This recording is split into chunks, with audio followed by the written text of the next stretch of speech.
Palestine വിഷയത്തിൽ ഇസ്രായേലിനെ പന്ന്യൻ രവീന്ദ്രൻ മഹത്വവൽക്കരിക്കില്ലെന്ന് മുഖ്യമന്ത്രി പിണറായി വിജയൻ. ബിജെപിയെയും മോദിയെയും പന്ന്യൻ പുകഴ്ത്തില്ല. നിലപാടുകളിൽ വ്യക്തതയുള്ള ആളാണ് പന്ന്യൻ രവീന്ദ്രനെന്നും മുഖ്യമന്ത്രി പറഞ്ഞു. സഖാവ് പന്ന്യൻ രവീന്ദ്രൻ എവിടെയായാലും അദ്ദേഹത്തിൻ്റെ നിലപാട് വ്യക്തമായി പറഞ്ഞോളൂ.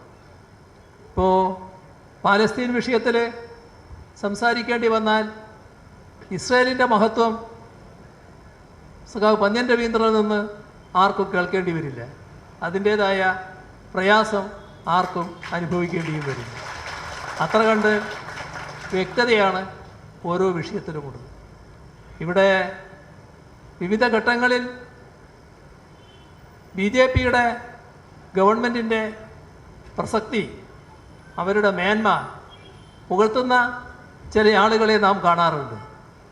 അവരുടെ യഥാർത്ഥ ഉദ്ദേശം മറച്ചുവെക്കലാണ് അതിലൂടെ വരുന്നത്.